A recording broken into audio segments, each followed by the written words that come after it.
restaurant fronting the Pacific Ocean and overlooking Seals Rocks.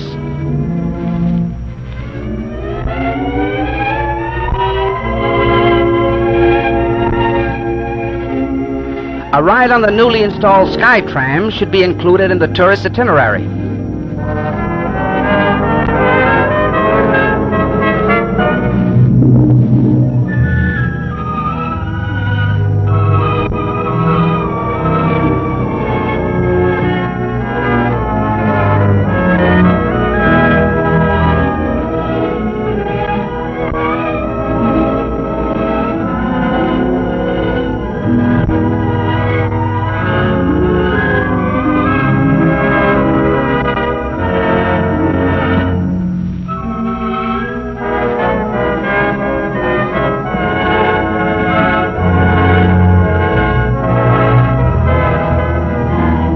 Just below the Cliff House is a year-round amusement park.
Miles of picturesque motor roads lead us through the largest man-made park in the world. Created out of a wilderness of shifting sand dunes, over 1,000 acres of verdant meadows, shady lanes, colorful gardens, and beautiful lakes make Golden Gate Park one of the wonders of the world.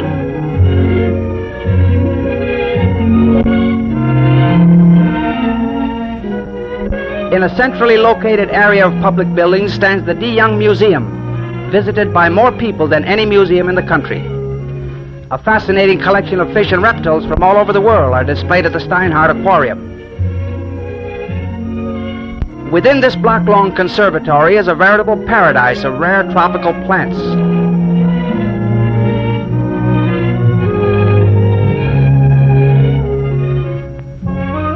The surrounding gardens offer an ever-changing display of colorful seasonal blooms.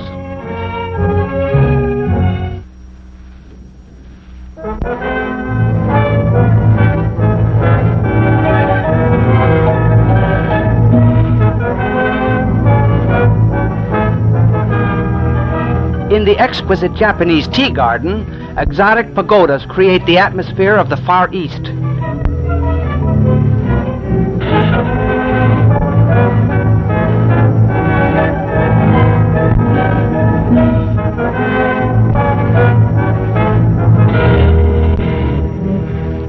Blooming cherry blossoms enhance the beauty of moon bridges arching quiet lagoons.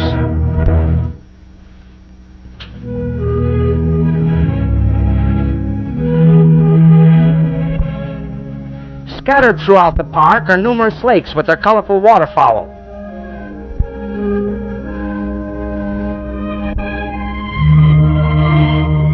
This lake is a mecca for hobbyists who come to sail their miniature boats, while Stowe Lake attracts those with a taste for rowing.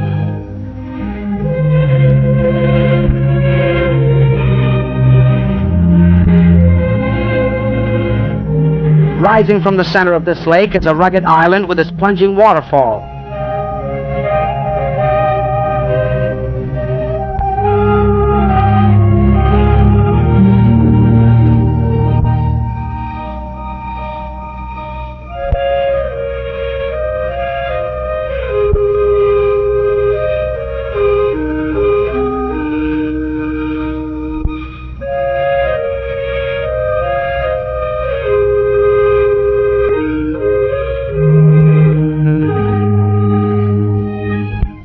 Emerging from the park not far from where we entered we continue our travels on the Great Highway, paralleling the Pacific Ocean.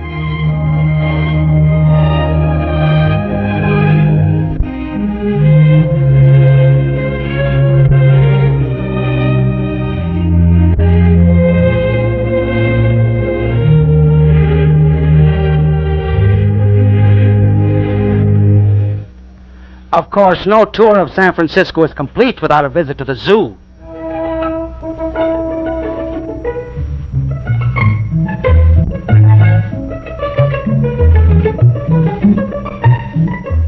Could Darwin have been right?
For children of all ages, a ride on the miniature train is a thrilling experience.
Leaving the recreational areas that border the ocean, we turn eastward toward the heart of the city.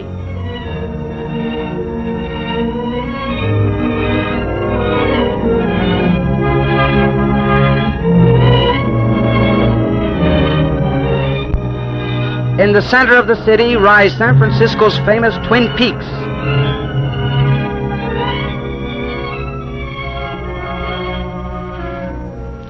Reached by a spiraling road, the summit commands a spectacular view of the encircling city.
In class, it's not so bad. But when school's out and the others go off to enjoy themselves, well, if you're what they call a shy guy, that's when you really feel it. The loneliness of being new in town. You don't know how to make people like you, and you find yourself holding a grudge against them. You're standing on the outside looking in. You might have something to contribute to their conversation, but nobody cares whether you do or not. There's a barrier, and you don't know how to begin breaking it down. You imagine they keep watching the way you look, the way you act. They think you're different. So you head for home. What else? But still, you can't forget that you're alone, an outsider. Hello, Phil. How's everything? Oh, okay, I guess, Dad. Your record transmitter and microphone coming. Oh, all right, I guess. I know it isn't either. I can't figure out where to connect in the oscillator. I know I have to connect it into the amplifier, but where? It just doesn't fit in. Why not a store and get more information? And by the way, how are things going in school? Oh, okay, Dad. But school here isn't like it was back in Morristown. Well, you know, son, maybe school is like your radio. This oscillator will do its work well. But as you said, you still have to fit it in so it can work with all the other parts. I know what you're driving at, Dad, but I don't think I ever will fit in, not here. I'm different from the guys in this town. Well, as far as that goes, Phil, everybody's different. That's what makes people interesting. Maybe. You know, when we moved here this summer, I had quite a time making friends in a new office where everybody else knew each other. What'd you do, Dad? Well, that's beside the point, son. What works for one doesn't necessarily work for another. But I bet the other men didn't look at your clothes all the time. Well, what makes you think they look at your clothes? Oh, because the other fellas wear sweaters or just shirts, not a regular suit like mine. Well, wear a sweater then. But clothes alone won't... Phil, what about the other fellows? What do they do? What do they like? Gosh, Dad, I don't know. I never noticed. Only I know it's not radios. Perhaps that's the reason you don't know.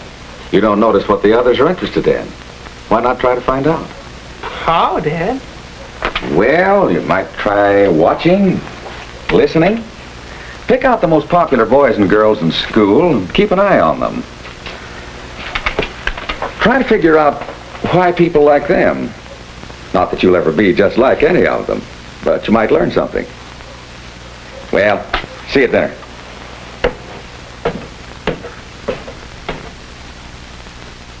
Now, there's an idea. Maybe a good idea. Worth a try, anyway. And tomorrow's not too soon to start.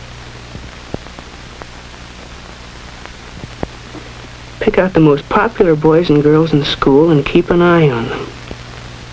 Who are they now? Some of them are right here in this class.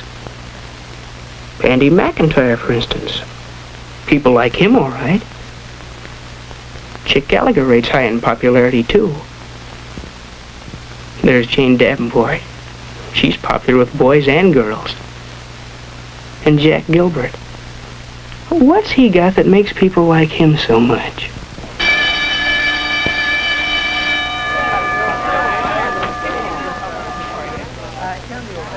Andy's got something to say, and Jack's listening. He really seems interested. Come to think of it, Jack's always interested in what people are talking about. Maybe that's why he hits it off so well with everybody.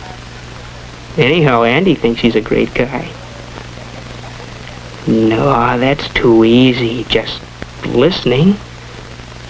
But what's this? Sounds like Jane's caught on to the same thing. She's listening. Hearing about Helen's collection of menus and liking it. That makes her kingpin with Helen. Maybe there is something in this business of being a good listener. But still, there must be more to getting along with people than just wearing a sweater and listening.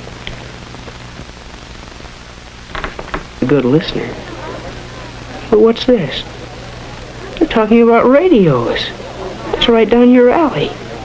They're asking Beezy about Penny's stock. You know the answer to that one. You could tell him. But she just to butt in.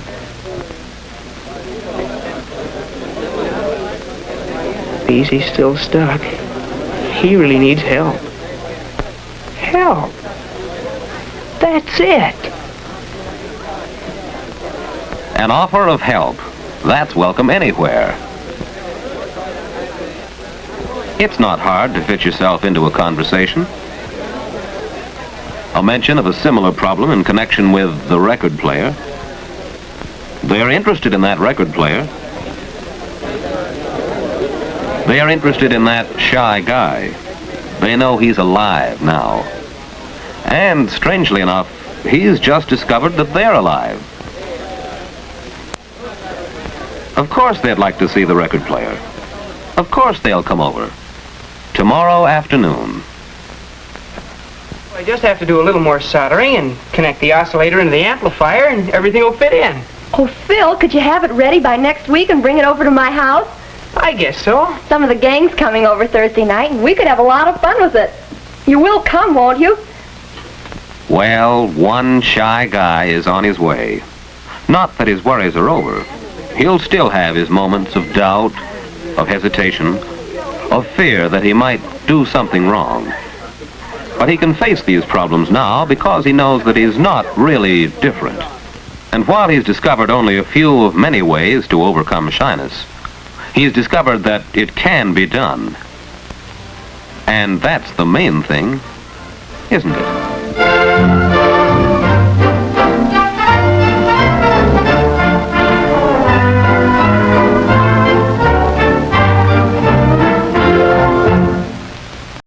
What you learn now may stay with you all your life.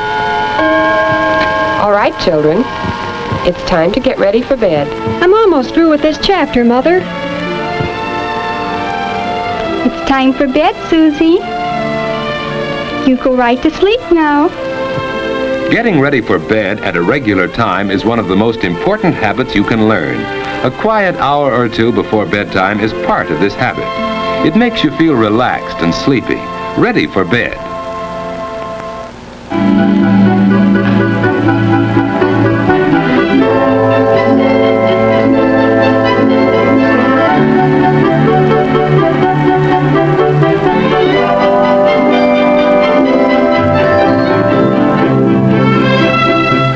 Washing up is part of the going to bed habit. Any regular routine before bedtime helps you feel sleepy. Hanging up your clothes can be part of this routine. They'll air out overnight and be neat for tomorrow. Wearing the right kind of night clothes is important. David's pajamas fit him loosely and don't bind him around the waist. David likes to open his window when it isn't too cold for fresh air, but he's careful not to sleep in a draft. Of course, Martha has her own habits. Instead of opening her window, she gets fresh air by opening her door a bit. Good night, David. Good night, sis. David's bed is comfortable and the mattress isn't too soft. The covers on his bed are warm without being heavy.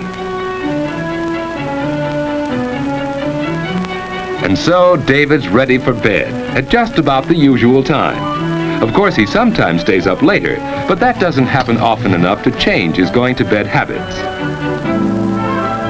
Now to sleep. Some people go right to sleep, others take longer.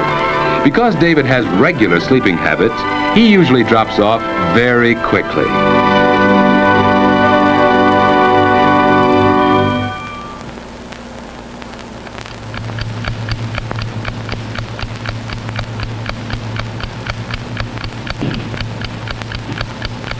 David has probably never stopped to think what a wonderful thing sleep is.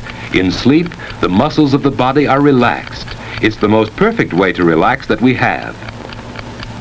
Our breathing is slower and deeper when we sleep. The body's temperature is lower. Even the heart beats more slowly. The whole body is resting. To rest all our muscles, we turn in our sleep. Some people turn often, others not so often, but we all do it.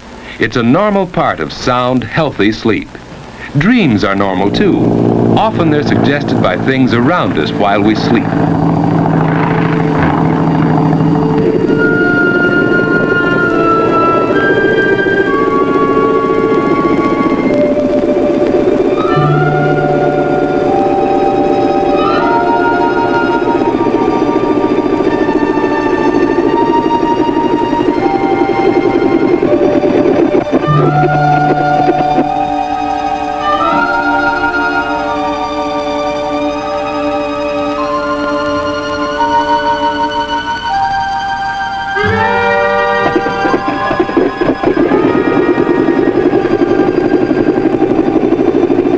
Dreams don't seem to make much sense, do they? That's because the brain is resting along with the body, so it's less alert when you sleep.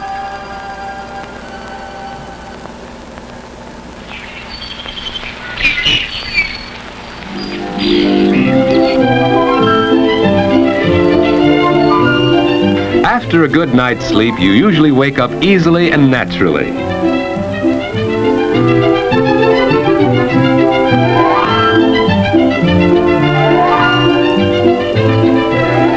The alarm hasn't rung yet. David finds that he usually wakes up before it goes off. Of course, it takes him a little while to get fully awake. You're never at your best until at least an hour or two afterwards. That's one reason why getting up early is so important.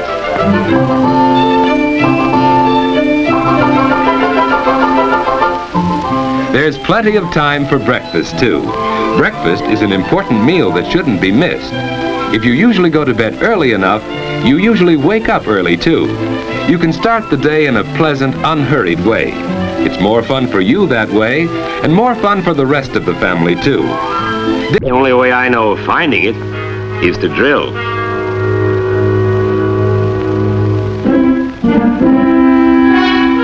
Right now, in Scurry County, Texas, a producing company is getting ready to do just that. Drill a well.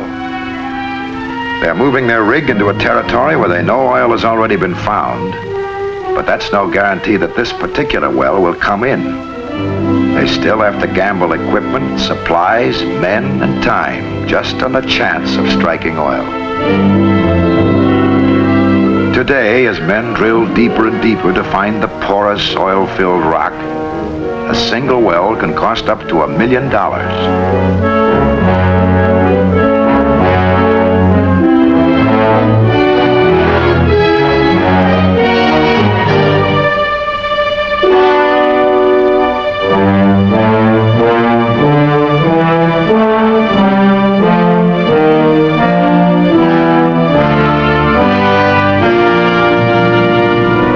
In the oil fields, some wells flow by themselves. Others have to be pumped. In many oil-producing states, each well produces under a field quota called an allowable, which is set by state authorities. Such scientific conservation methods mean progress, and nobody knows it better than the state conservation man who works with the oil companies. That's right. You know, in the old days, sometimes as much as 2/3 of the crude they might have gotten was left underground. Taking out oil as fast as possible is inefficient and wasteful. Around here, you'll find wells 20 and 30 years old being reworked and oil being recovered. But in some places, the stuff's lost forever. Measuring and checking as I do every day, you don't find such waste going on now. In many modern fields, recycling plants process a lot of the natural gas that used to be wasted. These days, the gas goes through all this fancy equipment, and out of it comes chemicals, which are used in making cloth and paint and plastics and I don't know what all. If that's not progress, what is? Well, time to eat.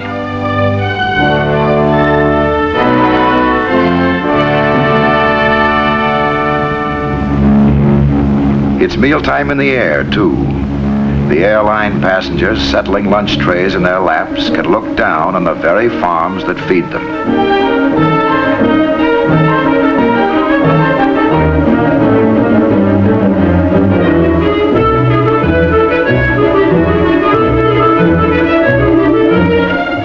farming has changed more in the last 50 years than it did in the previous 1,000. A farmer today can work 5 times the land his father worked and still have time for leisure that his father never knew.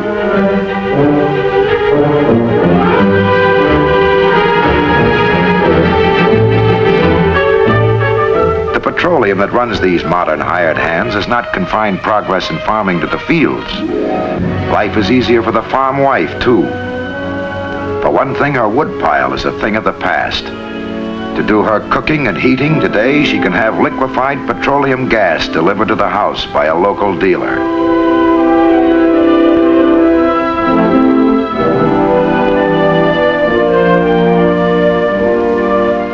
Petroleum does still other jobs that farmers would once have thought were miracles.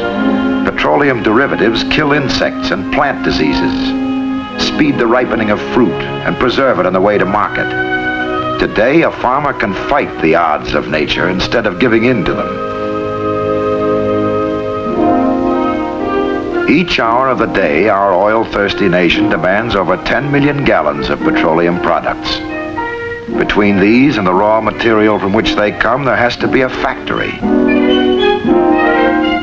The refinery is that factory. Just a few decades ago, a refinery was a primitive still, making only kerosene. Today, some of these great plants employ thousands of people. To many an American community, their establishment and growth has meant new economic life. Listen. My job is painting, keeping the outside of all these pipes and columns in good shape. I used to live here before the refinery was built. Hunted rabbits in the brush where those alkylation units are now. There wasn't much doing over in town then. A lot of folks were even fixing to move out. But then the company moved in and set up this refinery. That gave new life to the town, new jobs. It meant a lot. Now almost every family has someone in the oil business.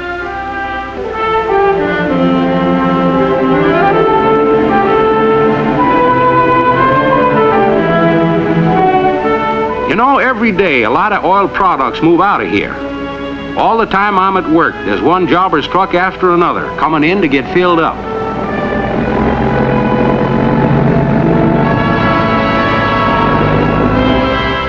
One of the biggest carriers of both crude oil and refined products is the modern tanker, which with speed and economy can deliver its cargo to any port in the 7 seas where it may be needed. The oil industry's own Navy is a vital factor in the security of our nation. This tanker sailing westward tonight from San Pedro, California, is carrying in her side and center tanks aviation gasoline, jet fuel, and diesel fuel. Some 5 million gallons in all.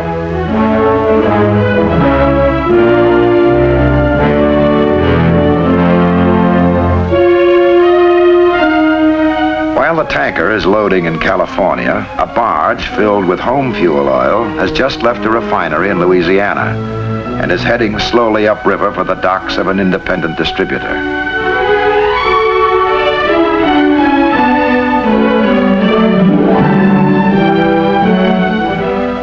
And at the same time, in the port of New York, the SS America is taking on over 800,000 gallons of bunker fuel.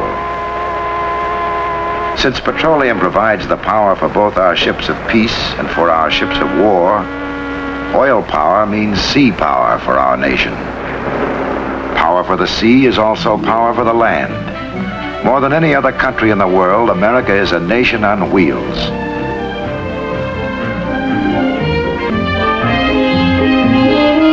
The only way I know of finding it is to drill.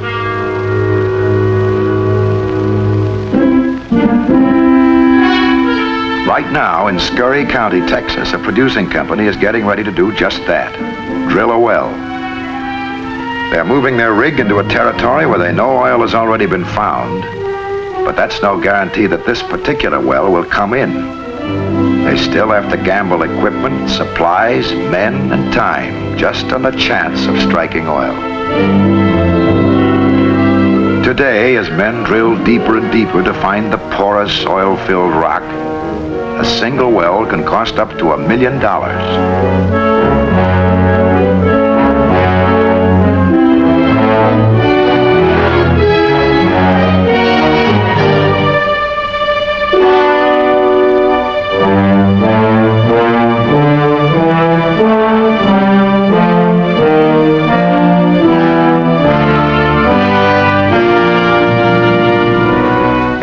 fields, some wells flow by themselves.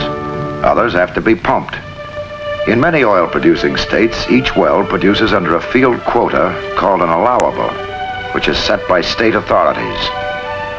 Such scientific conservation methods mean progress, and nobody knows it better than the state conservation man who works with the oil companies. That's right.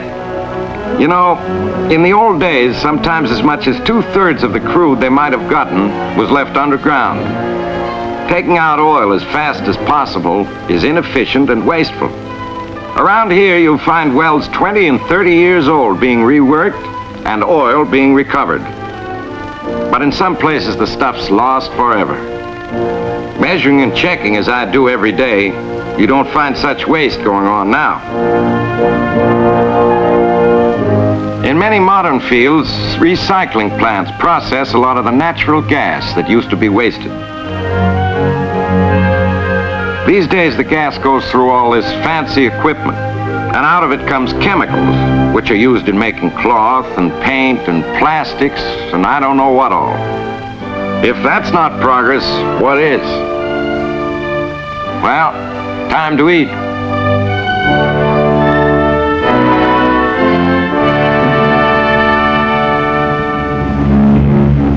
It's mealtime in the air, too. The airline passengers settling lunch trays in their laps can look down on the very farms that feed them.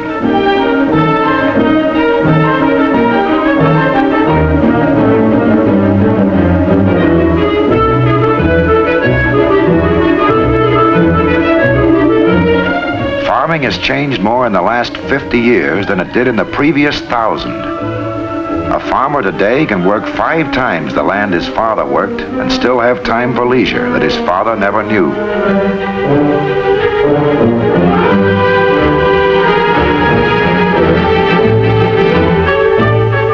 The petroleum that runs these modern hired hands has not confined progress in farming to the fields. Life is easier for the farm wife, too. For one thing, her woodpile is a thing of the past. To do her cooking and heating today, she can have liquefied petroleum gas delivered to the house by a local dealer.